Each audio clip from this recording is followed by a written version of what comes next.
Au cœur de l'histoire. Franck Ferrand. Depuis ce matin, vous pouvez visiter au Petit Palais à Paris une exposition intitulée L'Art de la Paix qui présente les trésors d'archives du ministère des Affaires étrangères. Bonjour Franck. Bonjour Marlène, bonjour à tous. Si vous êtes curieux de savoir à quoi ressemblent les traités d'Arras ou de Paris, de Westphalie ou de Maastricht, et si cela vous intrigue d'avoir des documents aussi importants, aussi rares sous les yeux, il faut, je le disais à l'instant à Elena, il faut que vous couriez au Petit Palais, pas loin d'ici, visiter cette exposition sans précédent. Je suis heureux qu'Isabelle Richefort, qui est conservatrice générale aux archives diplomatiques, ait accepté de venir nous en faire les honneurs cet après-midi. Et puis, ensuite, nous irons faire un petit tour dans les salons du Quai d'Orsay, ça s'impose avec un sujet pareil. Oui, mais avant cela, Franck, vous allez évoquer un des plus grands diplomates de l'histoire de France. Et oui, Aristide Briand, qui a été prix Nobel de la paix en 1926. Nous allons essayer de voir ensemble si c'était justifié ou mérité. Pardon, je me rends compte que mon expression est déjà fort peu diplomatique.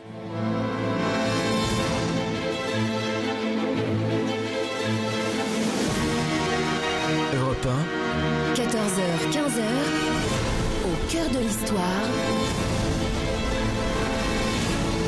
Franck Ferrand.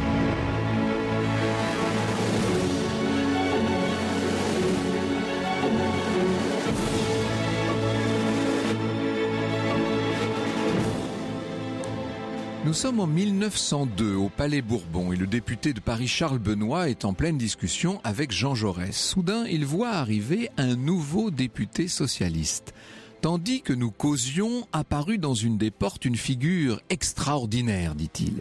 C'était un personnage qui paraissait avoir la quarantaine, mais qui la traînait avec lassitude. Tout le corps affaissé et démis, les jambes molles, une épaule haute, le buste un peu de travers, dont l'aspect entier disait le désordre et la fatigue.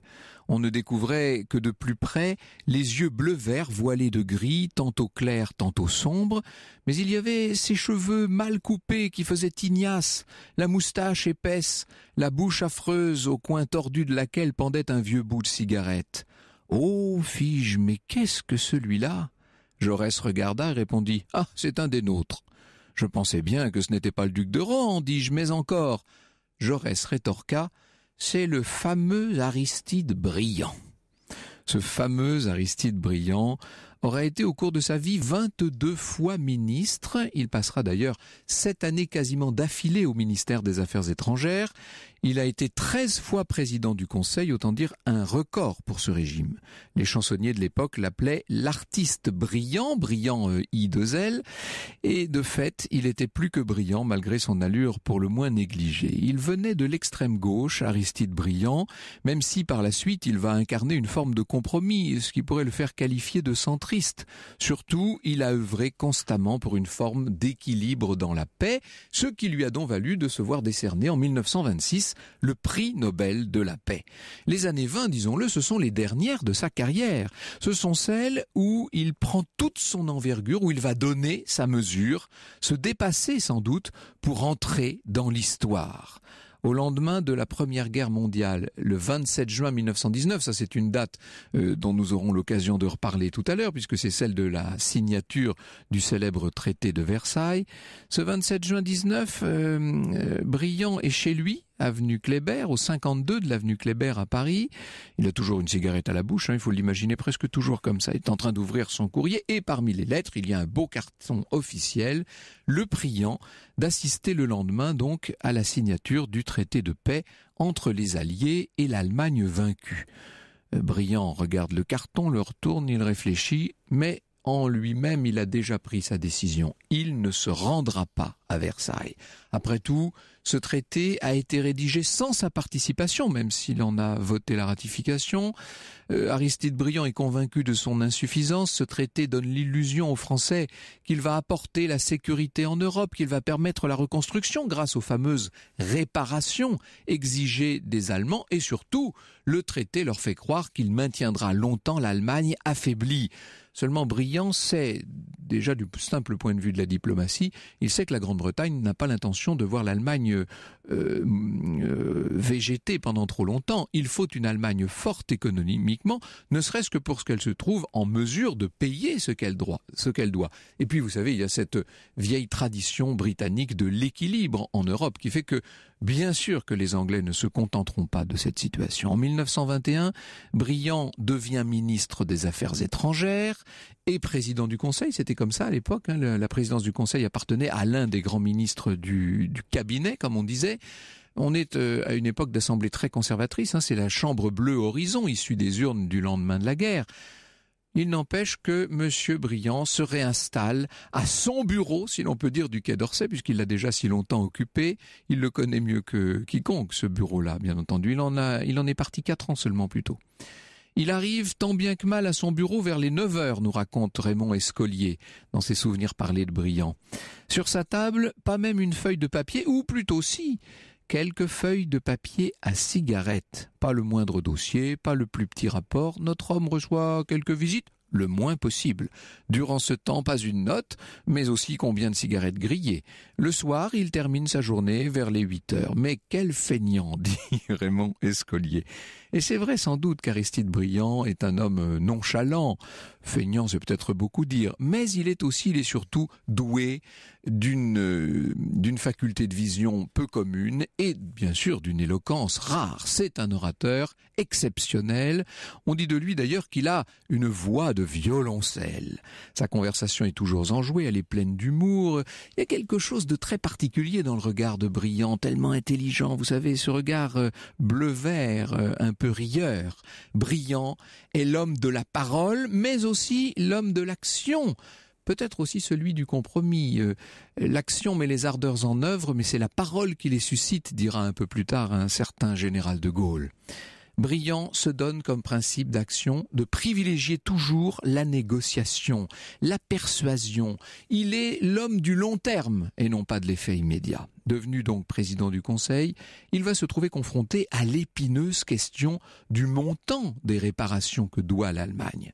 Pour Briand, la position de la France, qui veut à la fois la sécurité, donc une Allemagne faible, et les réparations, ce qui nécessiterait une Allemagne économiquement viable, cette position est contradictoire. Est-ce que cette contradiction peut être néanmoins exposée, présentée aux Français? C'est très difficile parce qu'on est au lendemain d'une guerre tellement meurtrière, d'une guerre où l'on a appris pendant 4 ans à haïr l'Allemagne encore un peu plus. On la haïssait beaucoup déjà depuis janvier 1871, depuis qu'elle s'était constituée en tant qu'empire. Les Français ne veulent pas, bien entendu, d'une politique conciliante envers l'Allemagne. Et puis, il faut dire que les autorités allemandes, au même moment, sont de leur côté très mal disposées. Mais alors, me direz-vous, comment concilier l'inconciliable? Ah ça, pour y arriver, il va falloir s'appeler Briand, justement.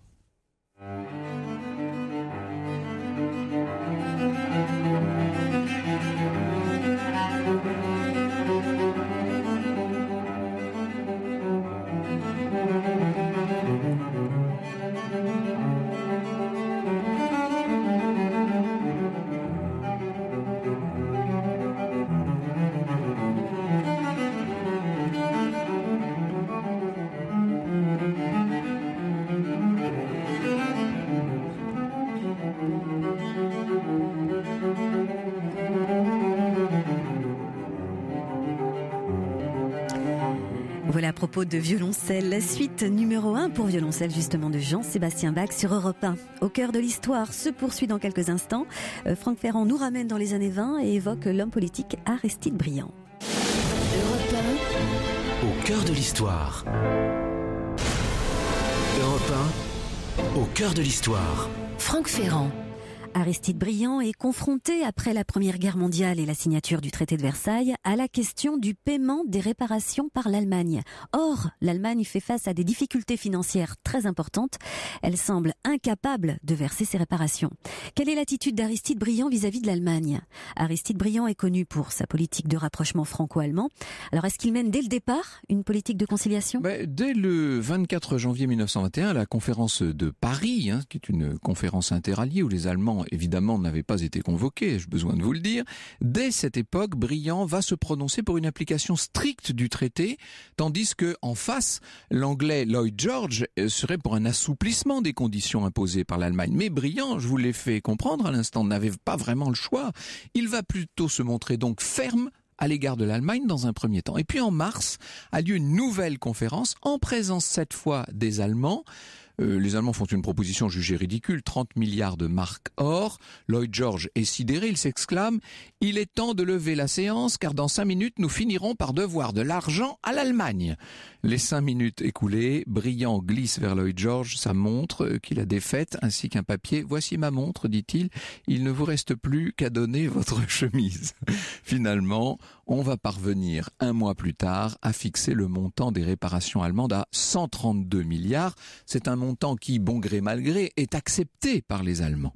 Et ce n'est qu'à partir de 1922 que Briand, se jugeant en mesure de le faire, parce qu'il faut constamment prendre le pouls de l'opinion, bien entendu, c'est à partir de 22 que Briand va pouvoir assouplir un peu sa position. Jusque-là, il était ferme sur la stricte application du traité. Désormais, il va s'ouvrir à la proposition d'un aménagement de la dette allemande. Il s'agit non pas tant d'amadouer l'Allemagne, comprenez bien cela, hein, c'est l'essentiel de cette affaire, il s'agit surtout d'amadouer la Grande-Bretagne.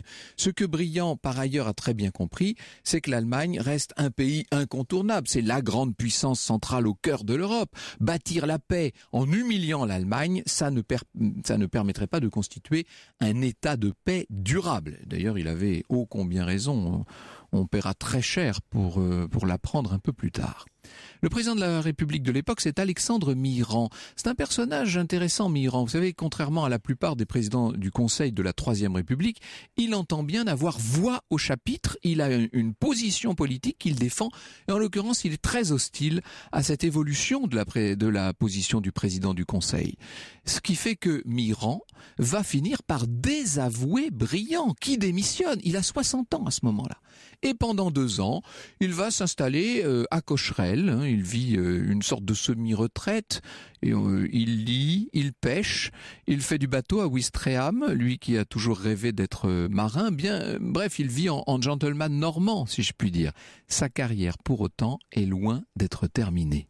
En 1922, par le traité de Rapallo, on a tous appris ça à l'école, l'Allemagne et la Russie renoncent à leurs dettes mutuelles. C'est un choc énorme, ça, pour les Alliés, qui fait naître, évidemment, chez Briand et chez tous ceux qui ont l'esprit un peu vif, qui fait naître une grande crainte, et d'autant plus que l'occupation de la Ruhr par les troupes françaises et belges à partir du 11 janvier 1923 va transformer la situation. La résistance passive des ouvriers allemands, les nombreux incidents que cette occupation va entraîner, obligent finalement la France à se retirer de la Ruhr en 1925. On a envie de dire, c'était bien la peine d'aller jusque-là. Témoigne de l'échec du gouvernement français et de la politique d'humiliation vis-à-vis de l'Allemagne, cette sorte de désordre qui s'installe à cette époque au sommet de l'État. On se dit qu'après tout, Briand avait raison, qu'on aurait dû chercher plus tôt la conciliation. Et en 1924, Aristide Briand est désigné comme délégué à l'Assemblée générale de la Société des Nations, cette SDN qui avait été créée par le traité de Versailles, à laquelle les Américains avaient finalement refusé de participer, vous savez. Il se rend donc pour la première fois à Genève, et là, il va découvrir cette ambiance tellement particulière, j'allais dire tellement années 30, c'est pas encore les années 30, on est en 24, mais cette ambiance entre deux guerres, cette ambiance de la SDN. En avril 25, Briand est de nouveau ministre des Affaires étrangères et par la même occasion président du Conseil. Son premier acte politique en tant que ministre de la diplomatie, c'est la signature en octobre 25 des accords de Locarno. Qu'est-ce que c'est que ces accords de Locarno ? Ce sont des accords par lesquels l'Allemagne reconnaît ses frontières occidentales, que jusqu'alors elle se refusait purement et simplement à reconnaître. C'est un pas, si je puis dire. Il faut que de Locarno lance Briand, une Europe nouvelle se lève. À l'esprit de précaution, de soupçon, doit se substituer l'esprit de solidarité, dit-il, et la presse bientôt va se faire l'écho de cette volonté du ministre français. On parlera bientôt de l'esprit de Locarno. Ce sont ces accords qui valent à Aristide Briand le surnom de pèlerin de la paix.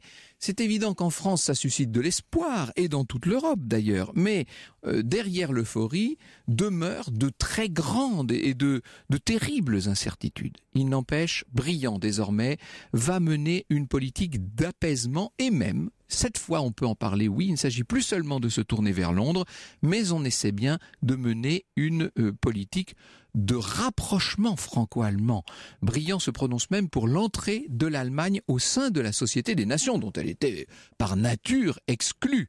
Vous savez qu'on recommencera, entre parenthèses, en 1945 à San Francisco, lorsqu'on créera les Nations Unies, dans le moment de la charte des Nations Unies, il n'y a pas l'Allemagne. On constitue les Nations Unies avec tous les pays qui se trouvaient ennemis de l'Allemagne dans les 5 mois qui ont précédé sa capitulation. Je ferme cette parenthèse. Donc, la Société des Nations, qui a toujours été considérée par Berlin comme un instrument des pays victorieux de la Première Guerre mondiale pour écraser et humilier l'Allemagne vaincue, eh bien, cette Société des Nations accueille maintenant l'Allemagne en son sein.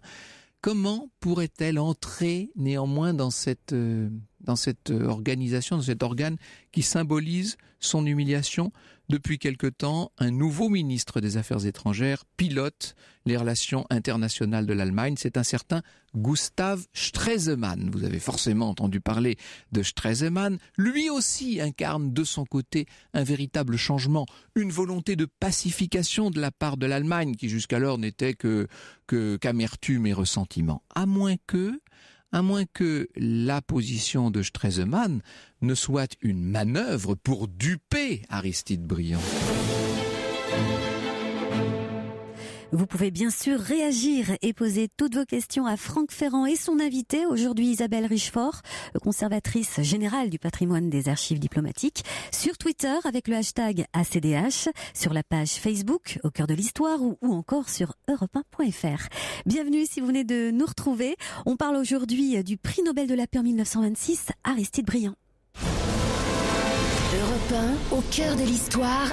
Revient dans un instant. Europe Au cœur de l'histoire. 1, Franck Ferrand.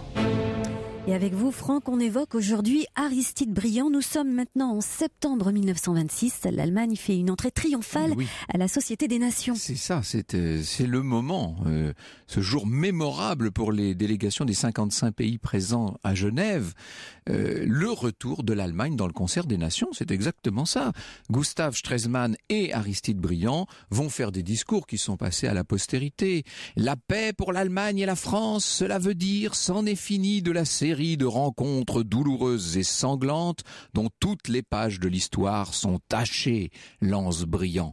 Arrière les fusils, les mitrailleuses, les canons, place à la conciliation, à l'arbitrage, à la paix. Et c'est un tonnerre d'applaudissements et le public a les larmes aux yeux. Vous voulez que je vous dise ce que sont en train de constituer Stresemann et Briand? C'est le premier couple franco-allemand finalement. Alors, un drôle de couple, très mal assorti physiquement si je puis dire, puisque vous avez d'un côté Stresemann toujours tiré à 4 épingles, absolument magnifique avec ses guêtres, etc. Et de l'autre, Briand toujours aussi négligé, pour ne pas dire même carrément débraillé. Il n'empêche, c'est à eux deux que va revenir ce prix Nobel de la paix 1926. Et maintenant, on comprend pourquoi. Alors certains, bien sûr, dès cette époque, se demandent si Stresemann n'aurait pas abusé de la crédulité d'Aristide Briand. Vous savez que c'est Clémenceau qui, juste avant sa mort en 29, dira « Ah, Stresemann a roulé Briand ». Enfin, en même temps, Clémenceau était pour le moins buté sur ces questions. Ce qui est certain, c'est qu'après avoir reçu le prix Nobel de la paix, Briand va tenter d'aller encore plus loin dans cette réalisation d'un plein objectif de paix et de sécurité en Europe. Et en avril 27, il lance un appel au peuple américain pour la conclusion d'un pacte qui tendrait, tenez-vous bien, à mettre entre les deux pays la guerre hors la loi. On n'est pas très loin de l'utopie là quand même, forcément. le 27 août 1928, dans le salon de l'horloge du Quai d'Orsay. On en reparlera tout à l'heure de ce salon de l'horloge, qui est l'épicentre de notre diplomatie française. Dans le salon de l'horloge, les représentants des États-Unis, de la France, de la Grande-Bretagne, de l'Italie, du Japon, de la Pologne, de la Tchécoslovaquie de l'époque et de l'Allemagne, tous ces gens vont signer un pacte de renonciation à la guerre, le fameux pacte Briand-Kellogg. Alors évidemment, ce n'est pas suffisant de faire de grandes déclarations, puisque concrètement, on n'a prévu aucune sanction. La portée du pacte, si vous voulez, est sur un plan juridique assez nulle. Mais l'enthousiasme créé par cette réunion diplomatique, l'enthousiasme est immense. On célèbre partout que la guerre a été mise hors la loi, la guerre millénaire mise hors la loi, disent les journaux de l'époque. Les noces spirituelles de Briand et de la paix. Est-ce qu'on y croit vraiment ? Un an plus tard, le 5 septembre 1929, Aristide Briand monte de nouveau à la tribune de Genève, sous les applaudissements, sous les acclamations, et il va, de sa voix de violoncelle, prononcer un discours resté célèbre dans lequel il lance son idée des États-Unis d'Europe. Rien que ça, une idée qu'il a reprise probablement à Édouard Herriot, entre nous soit dit. Et d'ailleurs, si on veut aller vraiment au bout de cette histoire, il se peut bien que le député maire de Lyon, Herriot, ait lui-même emprunté cette idée au fameux comte Koudnov-Kalergi. Mais enfin, toujours est-il que les États-Unis d'Europe sont désormais une idée émise. Je pense, dit Briand, qu'entre des peuples qui sont géographiquement groupés comme les peuples d'Europe, il doit exister une sorte de lien fédéral. C'est ce lien que je voudrais m'efforcer d'établir. Vous imaginez, lorsqu'on reprend ça, tant de décennies plus tard, bientôt un siècle plus tard, c'est assez étonnant tout de même. Le grand projet est soutenu à l'unanimité des 27 pays signataires, mais quelques semaines après éclate la crise économique mondiale. Et oui, je vous ai dit, on est en septembre 29. Le krach boursier, c'est octobre 29, bien entendu. Après quoi, aux élections allemandes de 1930, 107 députés du parti nazi seront élus, eux à la faveur de l'invraisemblable inflation qui règne en Allemagne. Enfin, ça c'est un autre sujet. Pour Briand, c'est un échec. En tout cas, c'est un grand désenchantement. Tout est foutu, dit-il à l'un de ses collaborateurs qui vient lui apporter la nouvelle. Et le 8 janvier 1932, Briand va quitter le Quai d'Orsay. Il est très malade à ce moment-là. Il mourra le 7 mars, quelques jours avant son 70e anniversaire. On peut dire d'Aristide Briand qu'il aura consacré toute la fin de sa carrière à se battre pour la paix, pour la sécurité en Europe, avec sans doute beaucoup d'idéalisme, mais avec aussi, on ne peut pas le nier, un certain nombre d'éléments. Il y a eu, cette paix a fait des progrès effectifs sous le ministère de Briand. C'est vrai que les efforts en question se sont heurtés conjoncturellement à la crise économique de 29 et à la montée des extrémismes. Elle s'est heurtée probablement aussi à son propre irréalisme intrinsèque.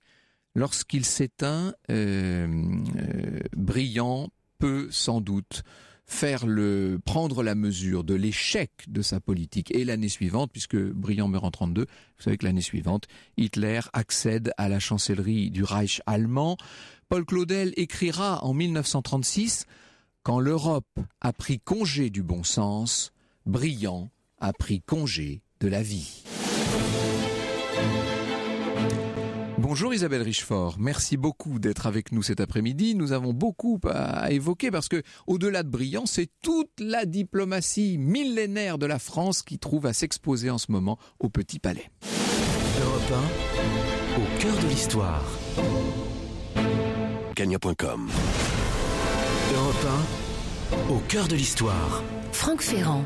Brillant comme Aristide, brillant aussi comme Franck Ferrand. Vous recevez aujourd'hui Isabelle Richefort, conservatrice générale du patrimoine des archives diplomatiques. C'est décidé, je vais me laisser pousser la moustache dans les jours qui viennent. Bonjour Isabelle Richefort. C'est quand même intéressant de voir que la diplomatie française a atteint une sorte de de plénitude dans un moment où l'Europe allait très mal. Et Briand en est incontestablement l'incarnation. D'ailleurs, on voit le pacte Briand-Kellogg dans l'exposition du Petit Palais. Bonjour Franck Ferrand. D'abord, je tenais à vous remercier de m'avoir invité à cette émission pour présenter notre exposition sur l'art de la paix. Alors, comme vous l'avez dit, Briand a été un des grands personnages de la paix de notre histoire récente. Et comme vous l'avez bien expliqué, il a essayé d'opérer un rapprochement franco-allemand au lendemain du congrès de cette guerre, la conférence de la paix. Alors, vous parlez du pacte Briand-Kellogg, mais alors vous avez parlé également du traité de paix, de la paix de Versailles. Alors, et c'est un grand absent. On ne peut pas l'avoir, lui. C'est un grand absent de notre exposition, puisque, comme vous l'avez dit aussi, ce traité avait été très très mal perçu par les Allemands, qui du reste avaient été exclus des négociations. C'était un traité d'humiliation pour l'Allemagne. Voilà, exactement. Et ils ont pris connaissance de ce traité tout à fait à la fin, et n'ont pratiquement pas eu leur mot à dire. Alors, évidemment, ils l'ont conçu comme un diktat, notamment Hitler, qui n'a eu de cesse, lors de l'invasion allemande, lors de la Seconde Guerre mondiale, que de le récupérer. Alors, ce traité avait été récupérer le document français. Puisque la France était dépositaire du traité de Versailles, c'est-à-dire qu'elle détenait l'original et les ratifications. Alors, mes prédécesseurs avaient bien pris soin d'évacuer ce traité, de le mettre en sécurité. Et en l'occurrence, il était au château de Rochecotte, à côté de Tours. Mais là, il a été vite retrouvé et emporté en Allemagne. Et malheureusement, donc il a disparu. Ce qu'on possède aujourd'hui, c'est un fac-similé en vérité, c'est ça? Alors, nous avons une épreuve avant impression, revêtue de la signature d'un certain nombre de plénipotentiaires des différents pays. Et puis, nous avons les ratifications, c'est-à-dire les confirmations par tous les pays qui avaient pris part au traité. Et donc, il y a par ailleurs le traité de Sèvres, le traité de Saint-Germain, ça on les a conservés, ceux-là, en fait. Alors, on n'a pas conservé le traité de Saint-Germain, on a conservé le traité de Sèvres et le traité de Lausanne. Alors, ces traités, évidemment, étaient encore lisibles, si je puis dire. On va voir ce que sont devenus les traités depuis quelques années. Ça prend des proportions gigantesques. Ce qui est amusant, j'ai sous les yeux là la photo du pacte Briand-Kellogg. Cette mise hors la loi de la guerre, c'est quand même invraisemblable, qui est exposée au Petit Palais. Il est dactylographié. Ça fait une grande différence par rapport à la plupart des documents qui sont exposés dans ces salles. Alors, pour en revenir au pacte Briand-Kellogg, vous savez, le traité de Versailles, comme vous l'avez dit, n'a pas été ratifié par les Américains. Et évidemment, ça lui enlevait énormément de poids. Et Briand craignait énormément pour la sécurité de la France.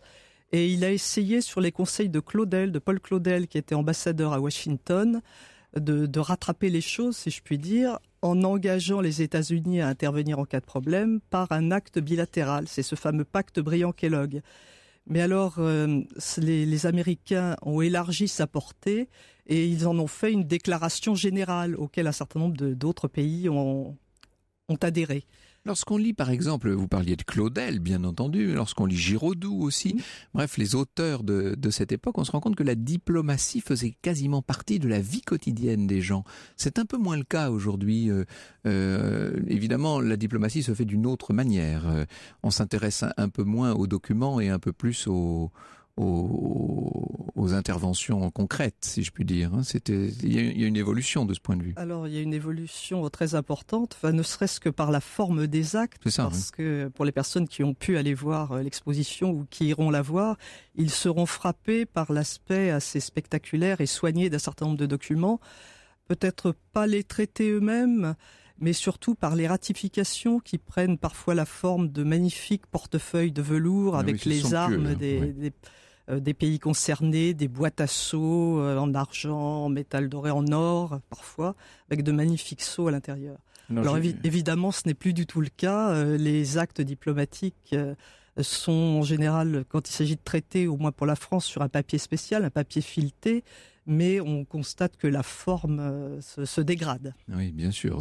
La forme ne fait plus tellement rêver, c'est le moins qu'on puisse dire. J'ai eu la chance, grâce à Richard Boisdin, qui est un des commissaires généraux de l'exposition, d'assister, si je puis dire, dans les coulisses à la préparation de cette exposition, et donc de voir tous ces documents sortir des archives. Il faut expliquer d'où ils viennent, ces documents, déjà, concrètement. Ils viennent des archives du ministère des Affaires étrangères, qui se trouvent dans le nord de Paris, à la Courneuve.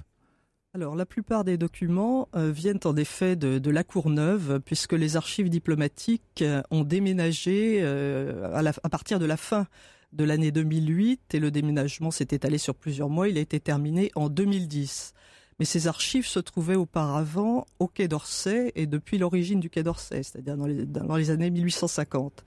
Et la raison en était que Guizot, le ministre des Affaires étrangères, qui avait décidé de la construction de Louis-Philippe, oui. du Palais des Affaires étrangères, était un historien, et il accordait un grand prix aux archives, et il avait absolument voulu qu'elles soient conservées sur place. Et c'était magnifique, entre nous soit dit. Moi, j'ai des souvenirs émus de l'époque où j'étais étudiant. On pouvait consulter ces documents aux Affaires étrangères même. On y reviendra tout à l'heure parce qu'on va aller faire un petit tour, on va aller se promener dans les couloirs du Quai d'Orsay. Que voit-on donc dans cette exposition? Là, j'ai quelques documents, notamment la ratification du traité d'Arras, décembre 1482, traité avec Maximilien d'Autriche, et c'est la signature de Louis XI. Alors ça, c'est tout à fait extraordinaire. L'acte de déclaration de l'élection d'Henri de Valois au trône de Pologne. La Pologne, à l'époque, au XVIe siècle, était une monarchie élective, et c'est notre futur roi Henri III qui devient donc le roi de Pologne. Là, on est en mai 1573, et le document en question est littéralement chargé de tous les sceaux des seigneurs qui composent la diète de Pologne. Donc on n'a jamais vu tant de sceaux sur un même document. C'est absolument somptueux. Et puis le traité de Westphalie, le traité signé à Münster en 1648 sous l'égide du cardinal Mazarin. Et puis alors les grands documents que tout le monde connaît, si je puis dire, le traité de Presbourg 1805, la paix de Tilsit 1807. Entre parenthèses, une occasion diplomatique totalement manquée de la part de Napoléon. C'est quand même merveilleux de disposer de tous ces documents. C'est intéressant d'ailleurs de constater qu'ils ne sont pas aux archives nationales, mais aux archives des Affaires étrangères. Pour quelle raison, Isabelle Richefort ? Alors, le secrétariat d'État aux Affaires étrangères a été créé à la fin du XVIe siècle. Auparavant, le suivi des affaires diplomatiques était partagé entre les différents secrétaires du roi. Et c'est sous le règne de Henri III, à la fin du règne de Henri III, qu'on a décidé de confier à un secrétaire d'État unique le suivi des affaires étrangères de la France. Alors évidemment, c'était peu de choses, ça se limitait à l'Europe et puis à l'Empire ottoman. Mais à ce moment-là, en Europe, des administrations spécialisées se mettent en place dans la plupart des grands pays pour les affaires étrangères, et la France ne fait pas exception. Alors, cette administration constitue des archives. Alors il faut dire qu'auparavant, les secrétaires dont je vous parlais, les secrétaires du roi, avaient l'obligation de verser les grands documents, les grands traités, au trésor des chartes. Mais cette obligation n'était pas toujours suivie. Et petit à petit, les secrétaires d'État des Affaires étrangères ont eu à cœur de conserver leurs archives. Alors Richelieu s'en est préoccupé. Il a pris un règlement en 1625 pour demander aux diplomates de bien déposer leurs archives, les papiers des négociations et les traités aux archives du secrétariat d'État. Et puis l'autre acte symbolique, c'était pris par Colbert de Croissy, le frère du grand Colbert, qui était secrétaire d'État aux Affaires étrangères et qui a pris l'initiative de relier les papiers des négociations. Alors c'était un début. Ensuite, les archives diplomatiques ont été dotées d'un dépôt qui était d'ailleurs au Vieux-Louvre. Et c'était le début de notre dépôt des affaires étrangères. Les affaires étrangères sont toujours autonomes et ont pour mission de conserver les engagements internationaux de la France. Alors ce qu'il faut dire, c'est que vous avez bien sûr des salles de lecture, vous communiquez la plupart de ces documents, certains sont bien sûr classés, mais vous en communiquez énormément, et c'est un lieu merveilleux pour les historiens, car lorsqu'on travaille sur d'une façon générale sur l'Europe du XVIe au XIXe siècle et même sur le monde. Il n'y a pas de fonds d'archives plus précieux en France. Hein. C'est une mine incroyable qui est d'ailleurs sous-exploitée forcément parce que dorment dans vos kilomètres. Il y a combien de kilomètres d'archives d'ailleurs Alors, il faut préciser que nous avons 2 centres, l'un à la Courneuve, dont nous venons de parler, qui est le centre principal, où il y a 75 kilomètres linéaires de documents, puisque c'est notre mesure pour l'estimation du métrage des archives.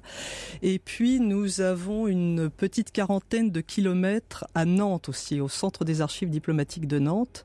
Alors, la différence, c'est qu'à la Courneuve, nous avons les archives versées par les services parisiens, et à Nantes, ce sont les archives rapatriées des ambassades et des consulats. Et très important aussi. Que de travail en perspective pour les historiens du futur. Alors, on parle beaucoup de cette exposition depuis le début de l'émission, Isabelle Richefort, mais on ne l'a pas encore visitée. Nous allons, grâce à vous et en votre compagnie, aller faire un tour dans cette exposition du Petit Palais. Au cœur de l'histoire. Sur Europe 1. Marché.com. Europe Au cœur de l'histoire. 1. Franck Ferrand.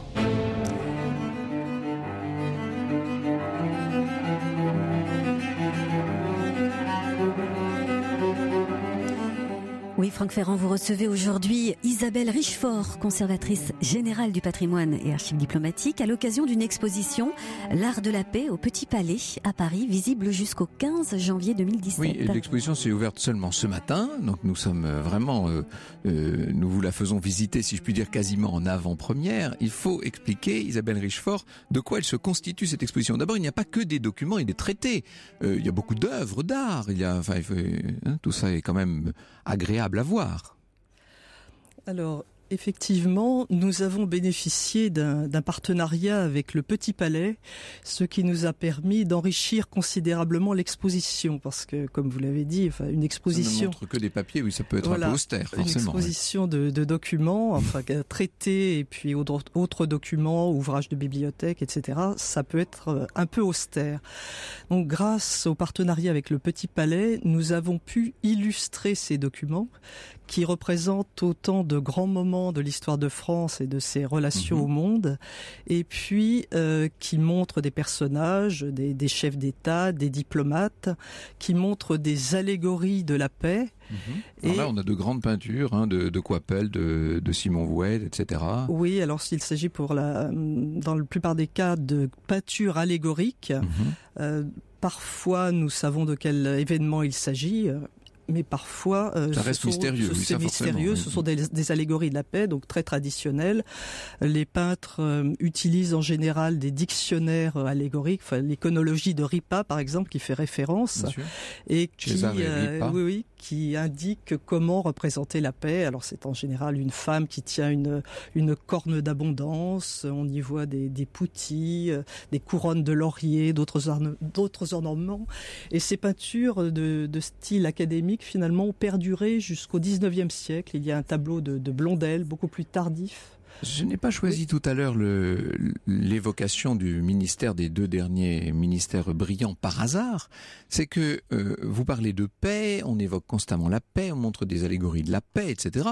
Mais soyons tout à fait honnêtes, tous ces traités, pour l'essentiel en tout cas, ne font que régler des guerres et des conflits. C'est-à-dire que la diplomatie est d'abord assise sur la guerre, même si elle vise à la paix. C'est tout le paradoxe évidemment de ce métier, de cette discipline. Oui, alors effectivement, les traités de paix, concluent des guerres, oui, cela va de soi, mais pas seulement. Enfin là, il s'agit pour l'essentiel de traités bilatéraux, mais on s'aperçoit que progressivement, des congrès se mettent en place qui permettent de réunir différents belligérants.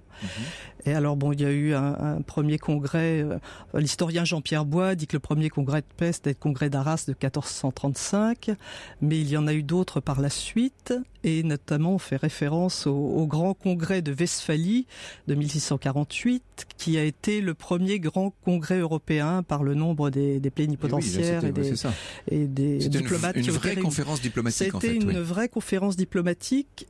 Et bien sûr, cela a rétabli la paix entre les belligérants, mais cela a permis de mettre en place un autre ordre international Alors, cela entérinait la fin de la primauté du Saint-Empire romain germanique, et cela a mis en place un ordre fondé sur les États-nations et l'équilibre entre les États-nations. Vous y avez fait allusion tout à l'heure. Alors on entre dans l'exposition par une grande salle consacrée à la paix des princes. Oui.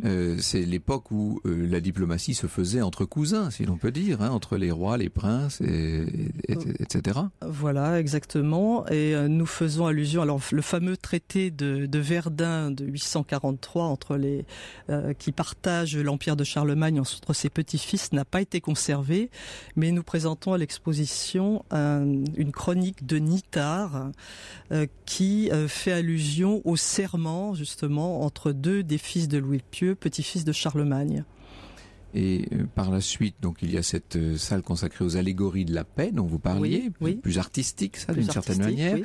Les règles et les protocoles de la paix, ça c'est la façon dont on va mettre en place une diplomatie en tant que métier constitué, avec ses pratiques, avec ses protocoles d'une certaine manière. Voilà, alors comme nous le disions tout à l'heure, l'administration des affaires étrangères s'est constituée à la fin du XVIe siècle. Et progressivement, on a assisté à une professionnalisation de la diplomatie. Parce qu'auparavant, le rôle de diplomate était confié à des lettrés, pour la plupart des clercs, des ecclésiastiques. Mais il n'y avait pas vraiment de manière de faire. Enfin, c'était plutôt l'usage. Et alors, à partir du XVIe siècle, XVIIe siècle, on s'est mis à codifier tout ça. Il y a eu des manuels pour la négociation. Il y a eu des traités du parfait ambassadeur, et il y a eu des... Oui, ça devient un métier. Ça devient un métier. Alors, comme on est au Petit Palais, vous évoquez Paris et la paix, bien entendu. Des traités de Paris, il y en a eu beaucoup. Il y a eu celui de 1763 qui est le plus célèbre, mais il y a eu celui de 1814, bien entendu. Celui de 1856 qui, lui, est signé d'ailleurs dans l'hôtel flambant neuf du Quai d'Orsay. Vous évoquez justement le rôle de la place de Paris, enfin de la ville de Paris, dans l'équilibre européen, dans l'architecture de cette diplomatie. On a beaucoup négocié à Paris, encore récemment d'ailleurs. Je pense que vous faites allusion aux négociations de la COP 21, oui, bien sûr, oui. Qui a été effectivement un des grands succès de la diplomatie française, qui s'est beaucoup investie dans la signature de ce traité. Et bon, ça s'est déroulé au Bourget, mais effectivement, on peut considérer que c'est un accord de Paris. Et c'est une tradition qui remonte pratiquement au règne de Saint-Louis, qui s'attachait à faire venir des représentants étrangers à Paris. Alors, vous évoquez les penseurs de la paix. Il y a toute une salle consacrée aux documents plus récents, bien entendu, ordre et désordre international, appelez-vous ça. Alors là, on voit ce que sont devenus les traités, justement. Je faisais allusion tout à l'heure, notamment les traités européens, les traités de l'Union européenne, qui sont devenus des espèces de... comment est-ce qu'on pourrait appeler ça ? C'est sous la forme de caisses, littéralement, de cartons. Oui. C'est plus une feuille de traité, là. Ça devient très très complexe, un peu comme les contrats à l'américaine, un peu. Alors, nous exposons le traité de Rome de 1957. C'est pas le pire, si je puis dire. À vrai dire, nous ne disposons pas de l'original, parce que les originaux sont conservés à Rome, bien sûr. Et nous avons une copie conforme, mais qui est complètement identique à l'original et qui est assez volumineux. Et alors, les traités n'ont cessé d'augmenter en volume au fur et à mesure des élargissements de l'Europe, puisqu'ils sont rédigés dans toutes les langues des pays qui adhèrent à ces traités. La tour de Babel n'est pas loin. Alors effectivement, les derniers que nous avons reçus sous forme papier se présentaient, comme vous l'avez dit, dans des caisses énormes. Mais alors depuis peu de temps, nous n'en recevons plus que des CD-ROM, ce qui est un petit peu frustrant pour l'archiviste. Et nettement plus inquiétant pour les historiens du futur, parce que le CD-ROM en question, on ne sait pas ce qu'il va devenir. Mais enfin bon, bref, n'insistons pas. Revenons à ce qui fâche moins, si je puis dire, c'est la chambre des trésors de la diplomatie. Alors là, vous avez, j'allais dire, pardonnez-moi l'expression, fort peu diplomatique, mais vous avez sorti le grand jeu, là. Vous nous montrez les plus belles, les plus beaux documents, au sens physique, au sens quasi artistique du mot, cette fois. Oui, c'est exactement ça. Nous avons voulu partager avec les visiteurs, donc le public qui viendra au Petit Palais, quelques-uns des plus grands et des plus beaux documents de nos collections. Alors il s'agit bien sûr de ratification de traités, mais pas uniquement. On peut y voir par exemple le cartulaire de Christophe Colomb de 1502. Il y avait 4 exemplaires à l'origine et la France dispose d'un exemplaire original. C'est le recueil des titres concédés à Christophe Colomb après sa découverte de l'Amérique. Il y a également de très belles ratifications dans des portefeuilles de velours, vous y avez fait allusion. Cette charte d'or aussi, qui est absolument spectaculaire. Et alors oui, au centre de la pièce, nous avons disposé une lettre, puisqu'il y a aussi dans cette pièce des lettres de souverains. Alors c'est une lettre du souverain de Thaïlande, enfin de Siam plus exactement, adressée à Napoléon III. C'est une lettre donc diplomatique. Et alors, elle a été restaurée pour la circonstance, parce que moi, je m'étais occupé des traités il y a une dizaine d'années, et à l'époque, on ne parvenait pas à la dérouler tellement elle était serrée. Donc, nous l'avons fait restaurer, dérouler, et un traducteur est en train de se livrer à une traduction, puisque nous avions une traduction. Le document lui-même est en or. C'est une feuille d'or très mince, et donc c'est un bon exemple du cérémonial diplomatique, puisqu'il s'agissait évidemment d'être à la hauteur des souverains avec lesquels on a des relations et si possible de les impressionner. En tout cas, c'est une très belle exposition, c'est passionnant. L'histoire est faite, en tout cas les grands repères de l'histoire, ce sont les batailles, les mariages et les traités.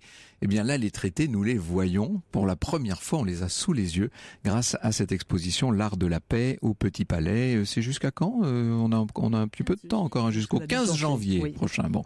Alors, dans un instant, je ne veux pas vous lâcher comme ça, Isabelle Richefort. Je voudrais que nous allions faire un tour ensemble du côté du Quai d'Orsay, qui est la maison de la diplomatie française. Au cœur de l'histoire. Au cœur de l'histoire. Franck Ferrand. Dites-moi, Franck, vous ne pouvez pas évoquer les trésors de la diplomatie. Je me demandais ce que vous vouliez me demander. Sans parler du Quai d'Orsay, dites-nous tout. Eh bien oui, le Quai d'Orsay, c'est une métonymie. C'est le terme qu'on emploie pour désigner la diplomatie française en général, parce que l'hôtel du ministère des Affaires étrangères, le MAE comme disent les initiés, se trouve au Quai d'Orsay. Le Orsay dont on parle, c'était un prévôt des marchands. C'était l'équivalent d'un maire de Paris au XVIIIe siècle. Et donc, on a construit ce bâtiment entre la monarchie de Juillet et le Second Empire, puisque le bâtiment a été commencé à la demande de Guizot, comme nous le disait Isabelle Richefort en 1844, et achevé en 1855, alors que le président Bonaparte était déjà devenu l'empereur Napoléon III. Alors ce bâtiment, il a été conçu par l'architecte Lacornay, dans le style de l'époque. Il n'est pas forcément très heureux architecturalement, mais en tout cas, il est grandiose, il est très bien conçu, avec une enfilade de salons absolument magnifique qui donne sur la Seine, ce qui fait qu'il n'y a pas de... On entre par les côtés, si je puis dire, au ministère des Affaires étrangères. La grande façade, si vous voulez, est parfaitement libre pour laisser cette vue magnifique et ses dépendances. Il y a bien entendu au rez-de-chaussée des salles célèbres. Je parlais tout à l'heure du salon de l'horloge. Il s'en est passé des choses dans ce salon de l'horloge, Isabelle Richefort. Oui, alors en particulier la déclaration de Robert Schuman du 9 mai 50, la grande déclaration sur l'Europe, qui est d'ailleurs la date de la fête de l'Europe. Et oui, et puis toutes sortes de congrès, etc. On parlait du pacte Briand-Kellogg tout à l'heure, tout ça est négocié là. Enfin, en tout cas, pour être plus précis, la partie officielle, la partie représentative a lieu dans ces enfilades. Et puis au premier étage, il y a les appartements, et notamment les appartements réservés aux hôtes de la France. Car un certain nombre de chefs d'État, c'est un peu moins le cas depuis quelques décennies, mais enfin tout de même, on continue de recevoir au Quai d'Orsay, bien entendu. Et on a beaucoup reçu dans les années 30. On continue de recevoir, mais essentiellement pour des déjeuners, des dîners et des réunions diplomatiques. On ne loge plus les hôtes de la France. On ne loge plus ou exceptionnellement. Oui. Les hôtes de la France sont passés de l'autre côté de la Seine, à l'hôtel Marigny, qui est une annexe du Palais de l'Élysée. Et puis, disons-le, depuis quelques années, la plupart des présidents ou chefs d'État préfèrent loger soit dans leur ambassade, soit dans des hôtels, tout simplement. Alors, ces appartements sont absolument somptueux. Ils sont un peu la vitrine de la France. Ils ont une sorte d'ambassade façade, mais située en plein Paris, d'une certaine façon. Il y a notamment, c'est ce que les gens veulent visiter lorsqu'ils viennent au moment des Journées du patrimoine, évidemment, il y a notamment ces salles de bain extraordinaires qui ont été réalisées dans le plus pur style art déco et avec un déploiement de faste incroyable pour la visite du roi George VI et de la reine Elisabeth, donc les parents de l'actuelle souveraine britannique, en 1938. 37 entreprises, 1000 employés avaient participé à la réalisation, à la modernisation de ces grands appartements. L'idée de la diplomatie française à l'époque, c'était de garder à elle les souverains et les visiteurs qui passaient en France. Évidemment, la présidence de la République n'avait pas acquis l'importance qu'elle acquérera en 1958, il faut le dire. Donc on gardait en quelque sorte, enfin c'était le ministre des Affaires étrangères qui était responsable des visites officielles. Oui, des visites d'État, oui, c'est le cas. J'ai un souvenir notamment, c'est la visite qu'a effectuée en 1959 le Négus, Haïlé Sélassié, l'empereur d'Éthiopie. C'est une visite qui s'est extrêmement mal passée. Tout allait de mal en pis et on venait d'inaugurer, 1959, on venait d'inaugurer au Quai d'Orsay les grands ascenseurs. Et le Négus monte dans le premier ascenseur avec sa suite et l'ascenseur tombe en panne. Puis on ne sait pas ce qui s'est passé, des ressorts se sont cassés. Enfin bref, l'ascenseur est tombé en chute libre. Tout le monde était à genoux dedans. Il paraît que ça a été un véritable désastre. Ça fait partie des pires souvenirs du protocole. On aurait pu parler du protocole aussi, parce que ça fait partie intégrante de la diplomatie. Ça peut être l'objet d'une autre émission. Je vous rappelle donc que l'exposition L'Art de la Paix a lieu au Petit Palais jusqu'au 15 janvier. Elle est organisée évidemment avec le ministère des Affaires étrangères et du Développement international. Et ses commissaires généraux sont Christophe Leribaud et Richard Boisdin. Merci beaucoup Isabelle d'être venue nous raconter la diplomatie à travers les siècles.